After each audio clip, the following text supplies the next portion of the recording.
Yellowstone supervolcano shock concerning another finding. Scorching Mantle rock runs under California. This is what geologists claim. Yellowstone's volcano's mantle rock extends westward to Northern California and Oregon. This is what a geologist explains. He's announced after making the shocking discovery.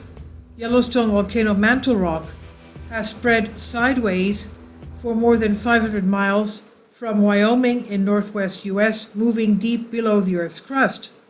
The mantle rock is source of scorching, low-density rock, fueling the supervolcano's past major eruptions. For a long time, geologists suspected Yellowstone sits on top of a mantle plume, which are long columns of hot rock that channel heat from deep inside the planet. The geologist at San Diego State University, SDSU, Victor Camp, has now found the mantle rock has moved towards the Pacific over long periods of time. The geologist who self-funded the Yellowstone volcano study published his findings in journal Geology, and he said since the plume is not controlled by plate tectonics, it can rise and emerge anywhere on Earth, depending on where it manages to break through the Earth's crust. So knowing this will help us understand super eruptions that have occurred before and those that will occur in the future. And according to this geologist, the mantle rock moved along narrow flow-line channels deep below the Earth's crust.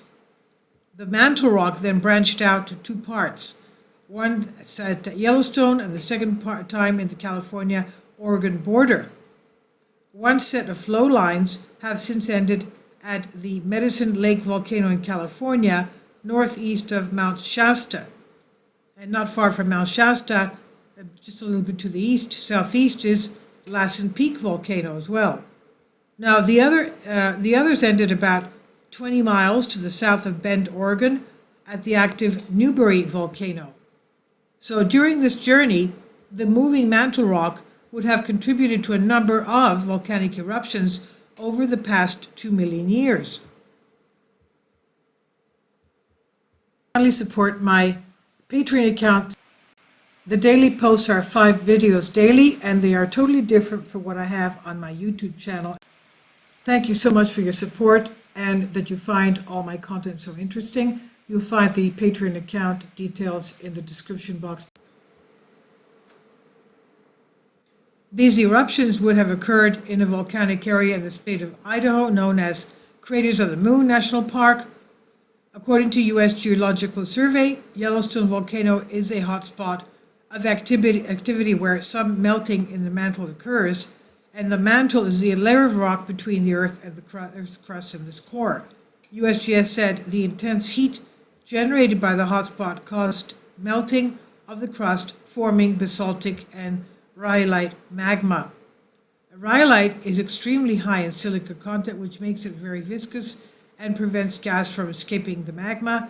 It means that when large amounts of rhyolite accumulate within the crust, large explosive eruptions can result.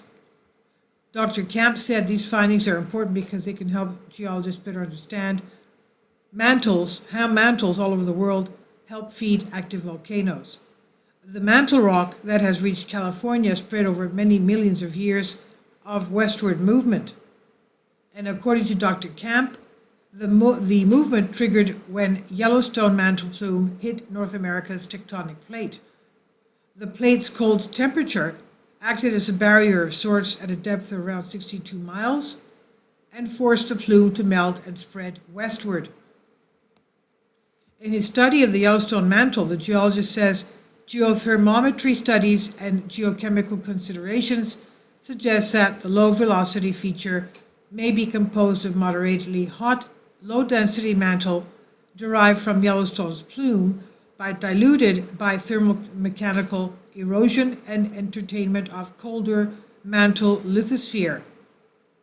He says finger-like conduits of plume-modified mantle beneath quaternary eruption sites delineate flow-line channels that have developed across the border mantle structure since 2 million years ago. Geologists have found evidence of 3 super eruptions in Yellowstone in 2.3 million years.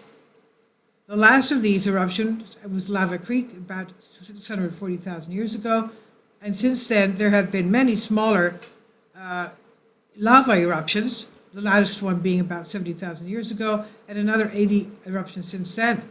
According to USGS, there have been 80 non-explosive events, of which 27 produced rhyolite lava flows. So there have been a lot more, there's been a lot more activity than we are led to believe.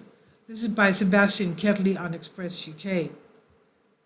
Please leave your comments and thank you for your support.